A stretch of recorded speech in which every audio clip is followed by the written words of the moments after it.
name is Sam. Thanks for checking out this video. If you get to the end and liked it, then subscribe, bell notification, give the video a thumbs up. So let's talk about books that I accumulated.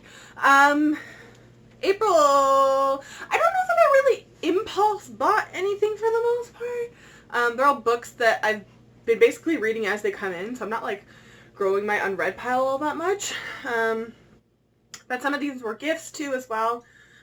So yeah, the books that I got this month. So starting off, I picked up book 3 of the Padava series. This is Rashni Chotsky's middle grade series, Arusha and the Tree of Wishes. It's on my May TBR, so we'll be reading this for middle grade mayhem in the TBR and Beyond group. And I am so excited. I don't remember a ton of book 2 because I feel like it's just been a long time since I've actually read it. I don't even remember how long ago it was. I think there's only been about a year gap or so, but it feels like way longer. So I'm really excited. I know there's supposed to be one more book that I'm aware of, and bless the Rick Riordan imprint. I managed to pick up The Never Tilting World when it went on sale by Rin Chapeko. I have already read this. I read it through the library. I hadn't read anything by this author, so I went via the library. I absolutely loved The Never Tilting World. It's one of the best books that I've read in 2020, so I'm glad I own it. They also very recently, like a week ago, showed the cover reveal for book 2. It's the same cover theme, bless me. And I cannot wait for that to come out. I think it comes out in 2020 because I think this was a 2019 release. Yeah, I'm pretty sure. Yeah, I absolutely freaking adore this. Two worlds, sisters on other sides. They've been lied to about their other sister not existing and all that stuff. So it's a fantastic book. Highly recommend it. And I cannot wait for the sequel. Cannot wait. Some ARCs showed up at my office, so when I went in to get some paperwork after hours, I picked them up. So I have an ARC of Clap When You Land by Elizabeth Acevedo. I've never actually read her other stuff, The Poet X. Being the really, really popular one, but I know they're both with Fire on High. I know people seem to just really, really love her stuff, and they've both hit New York Times bestsellers, I'm pretty sure. So everyone I know is really excited to read this, so I may buddy read it with some people soon. I also got an ARC of Seasons of the Storm by El Cosimano.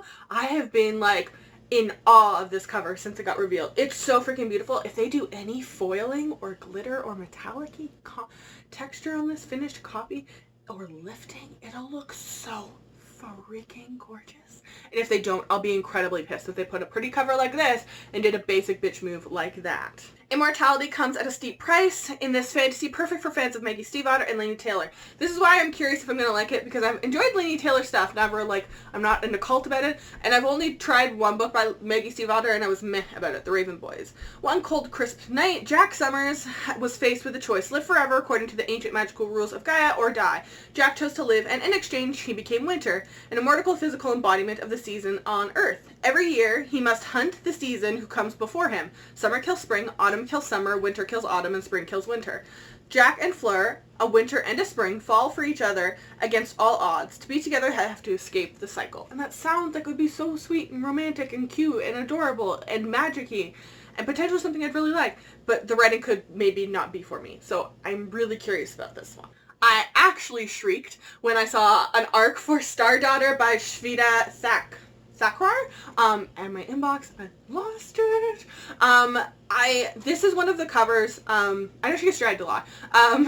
This is, you can tell by the cover, it's Charlie Bowater. I really, really like this. This and Forest of Souls, I really like the covers for them. I generally don't like people on covers, it's just my thing, but I really do like that, and like the gold and the coloring of this is really, really nice, really well done. Look up, the celestial court shimmering with magic, myth, and divine intrigue. The daughter of a star and immortal, Sheetal is used to keeping secrets, but when her starfire accidentally injures her human father, Sheetal needs a full star's help to heal him. A star like her mother who returned to the sky years ago. Sheetal's quest will take her to a celestial court of shining wonders and dark shadows, where she must act as her family's champion in a competition to decide the next ruling house of the heavens, or risk never returning to Earth at all. It sounds so freaking good. So freaking good. I'm so excited about that. I'm honestly thinking I'm going to like somehow force my way into my June TBR, which is already somehow full, basically. I'm gonna force these in somehow, I feel like. So I finally placed an order on Book Outlet for the first time in like 7 months, because they had a ton of books finally that I have been waiting for to show up, and then they had a sale at the same time too, so double extra awesome. So first thing I picked up was Court of Shadows by Madeleine Roux. This is the sequel to Court of Furies, which I read, was it February? Or I remember there was snow. I was listening to the audiobook for it in the car while driving, and it was pitch black outside and like 6 a.m. in the morning here. So it had to have been this past winter sometime. But anyways, I know they did a cover change, but I'm confused because the cover is different, but they kept the same like weird under dust jacket thing, which I don't... And the fonting is basically the same, so I don't know why they would just change one part of that. But anyways, but they look pretty similar on the shelf, so I could deal with it like that. So I'm really hoping that I enjoy this, and I will watch for the next one. Once I read this one, watch for the next one to be up on Book Outlet. Yeah, they just did so much similarities that I'm like, I don't understand why you changed just like that one, like the cover like that. That picture was weird to me. But I own it now. I'm so excited. Between Before and After is one that I have been waiting actually to go up on Book Outlet since before it got released. I just looked at it and was like, I don't know if I'm going to love it or not, and I just didn't hear any reviews about it, so I was like, I'll wait. But it has some really solid reviews now, and it's just like, it's got like, I think over 4-star average on Goodreads, which is pretty impressive for the book, but I'm so curious about this one. 14-year-old Molly Donnelly worries about school, friends, and her parents' failed marriage, but mostly about her mother, the writer with the obsession for other people's life stories. Elaine Donnelly is the poster child for repressed emotions. Molly spends her California summer alternately watching out for her little brother Agnes and tiptoeing around her mother's raw feelings. And just when Molly needs her mother more than ever, Elaine shuts her off from real human connection and buries herself deep into the lives and deaths of strangers she writes about. It's only when her Uncle Stephen is pressed into the limelight after miraculously curing a young man that Elaine can no longer hide behind other people's stories. Just, it sounds fascinating and interesting, and probably not like something I've read all that recently. I also got a copy of The Grace Year, which I've already read, just similarly to The Never Tilting World. I've never read anything by Kim Leisha, and it was something that's a lot darker, so I was like, I don't know if I'm going to love it. It is blurred by Libba Bray, though, so that was really me being like, okay, you're going to at least try it. It's Libba Bray. Queen Libba Bray. So I read it and really, really loved it. It's a messed up book, but it's really, really awesome. And so I finally showed up and I grabbed it. It's literally in perfect condition. It doesn't even look like, it doesn't even have like any rubbing from like, oh, it was packaged and shipped somewhere. It's like literally pristine condition. I'm confused and baffled. I've never had a book show up in this good. This whole order was in like really good condition on Book Outlet, which is really surprising. But yeah, so I own it now. I'm very happy. I have been curious about Under the Broken Sky since before it came out. I've been watching for it, and I just didn't know what it physically looked like. I didn't see any, like, pictures anywhere, like what the Under Dust Jacket looks like or anything like that, but I've been curious about it, especially with, what's Tracy Chi's book coming out called We Are Not Free by Tracy Chi. It's talking about the multiple generational impact of the Japanese internment camps. Hers is in San Francisco. So this is something that it keeps showing up whenever I'm looking at We Are Not Free anywhere online. It's like, if you like this, you may like this one. And 12-year-old Natsu and her family live a quiet life, farm life in Manchuria near the border of the Soviet Union, but the life they've known begins to unravel when her father is conscripted by the Japanese army and her and her little sister Asa are left orphaned and destitute. In a desperate move to keep her sisters alive, Natsu sells Asa to a Russian couple following the 1945 Soviet occupation. The journey to redemption for Natsu's broken family is rife with struggles, but Natsu is tenacious and will stop at nothing to get her sister back. Beautifully written and historically insightful, this powerful and ultimately hopeful novel addresses an aspect of World War II that has largely been underexplored. So yeah, it's not giant. It's also written in verse too, so it'll be a very quick read for me to get to. I know it's probably going to deal with something that's not super fun, so like, I have to be in the right mood to pick it up. So I don't know if this is one that I'll really put on my TBR, but I'll have it out so that when I'm ready to pick it up, I will pick it up. I also picked up Stormrise by Gillian Bowamy. This was something that I promoted in the Release the Cash feature that we have in the TBR and Beyond group, but it's expensive. It's like $26 in Canada. I've never read this author before, and I didn't really hear any reviews for it whatsoever. It's also like in pristine condition. It's also from Tor Publishing, which is why it's so expensive. Tor overprices the shit out of their books, at least in Canada. They're way overpriced market. And so I know it's got dragons. Rain's greatest aspiration is to train as a combat master, but in the kingdom of Yolana, girls can only have two possible futures, wife and spinster. When war reaches the borders, Rain realizes three things. 1, she'd rather die a toothless hag in a gutter than marry a boy she's never met. Girl, preach. 2, she can fight as well as any man. And 3, the war's her chance to prove it. Knowing she'll be killed if she's discovered, Rain purchases powder made from dragon magic that enables her to disguise herself as a boy. Then she hurries to the war camps where she excels in her training and wrestles with the voice that has taken shape inside her head. The voice of a dragon she never truly believed existed. As war looms and Rain is enlisted into an elite secret unit tasked with rescuing the High King, she begins to realize this dragon, Tincture, may hold the key to her kingdom's victory. For the dragon that once guarded her land has slumbered for centuries, and someone must awaken it to fight again. That sounds so good. It's got some Mulan as hell elements in there for sure too. So I'm hoping I love it, plus dragon. I also picked up Rage by Cora Carmack. I really enjoyed Roar, which is the first book. I got it signed in, what book box was it? Because it's actually physically signed. It's not a book plate or anything. I got it in some book box. I don't know who did it, but this book got pushed back, I think, twice. And then it finally came out, and I was like, okay, I'm going to wait to see if I know what's going on with the other book. So I think the third book is supposed to come out in August. Maybe they pushed it back, because I'm pretty sure that's been pushed back at least once too. I don't know. So I picked up Rage. I'm going to wait and see what's happening with the final book. I don't remember, is it Revenge or something like that? I don't remember what it's called. The first one's Roar, Rage. I can't think of another R word that would fit. But, the Stormhearts, the first one was really, really good. I know some people didn't like it, but I really, really enjoyed the first one, like a ton. So I'm hoping. Also, I just like the nickname of Roar for Aurora. I would have never thought of that before. It's like when I randomly read Ember and Life's Dragons, and I was like, how did I never think of a name of Ember? Like, now that I'm like having a character, I'm like, that's such a good name. If I ever a kid, let's name it Ember, right? So, yeah, I don't know when I'll read this, but I want to know what's happening with the third book before I actually delve into it. I also picked up The Night Garden by Polly Horvath. This was blurbed a few times in a couple different Reader's Advisory sessions that I was at for work for a little while now. I know it's set in World War II in Canada, I think in British Columbia, and the main character, I think their dad's gone to war or something like that, but things are like, I think it's supposed to be like their house is supposed to be like mirror affected by like what's happening in the war, like the grimness of it and that kind of stuff. So I'm curious. I think I'm going to try and read it near Halloween. I also picked up the Curiosity House trilogy.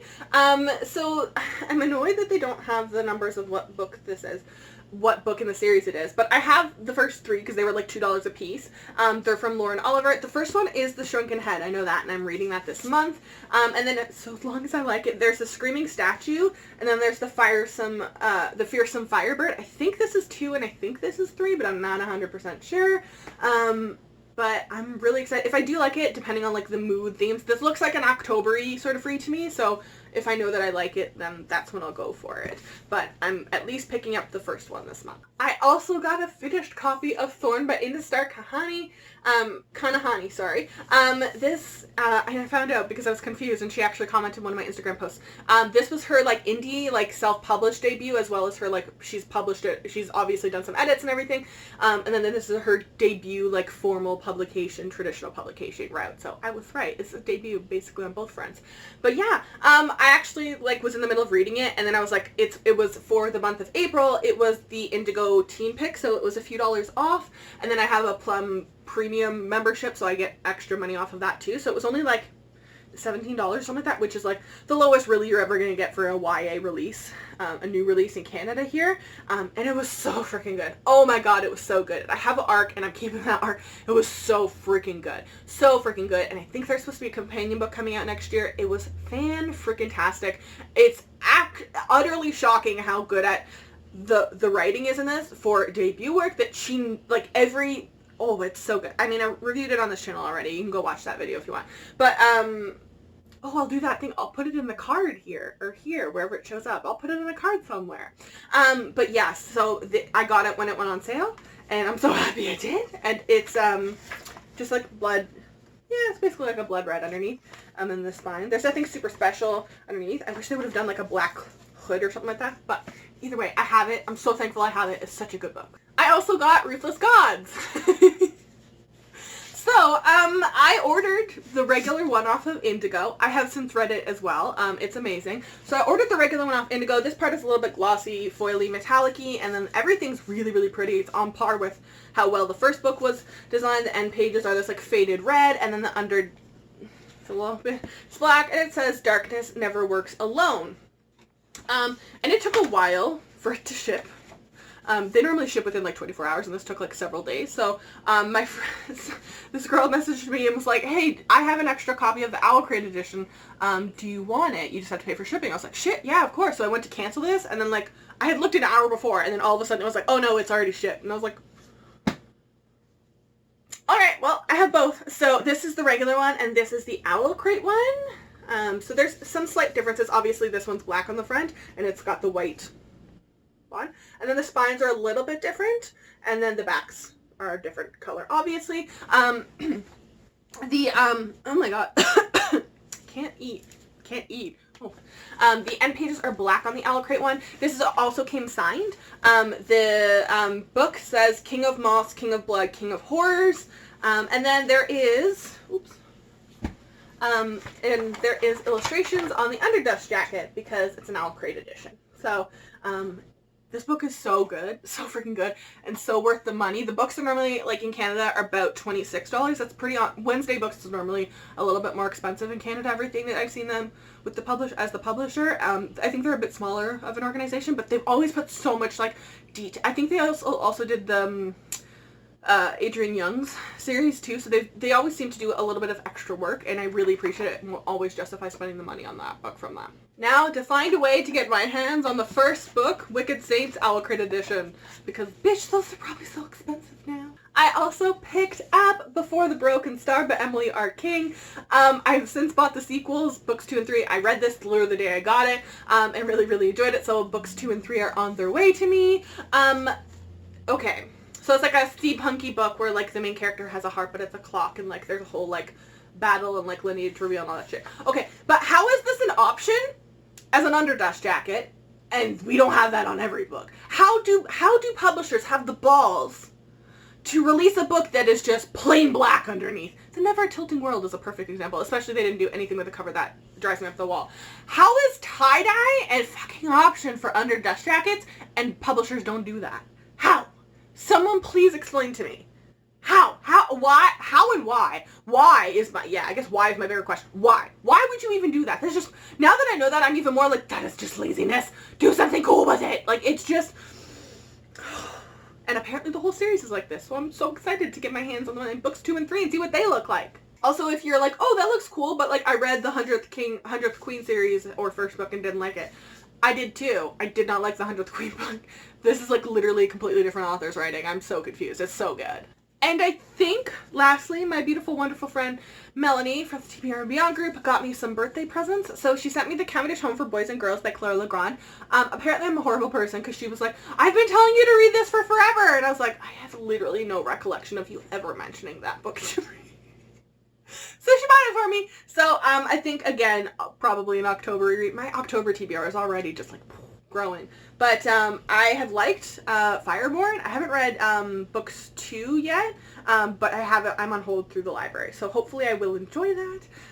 Victoria cannot stand messes. She has perfect grades, perfect hair, and she's always followed the rules, so she surprises herself when she befriends Lawrence. Lawrence who can't get his shirt, Lawrence who can't tuck his shirt in or comb his hair. Lawrence who Victoria is determined to fix. With a little work, he can be as perfect as she is. But when Lawrence goes missing, Victoria starts investigating. She soon realizes he's not the only kid that has disappeared. Lots of kids in Belleville have vanished, misfit kids to be exact. And all roads lead to the mysterious Cavendish Home for Boys and Girls. Kids who go there come out smarter, prettier, better. Or they don't come out at all. She also got me the third and final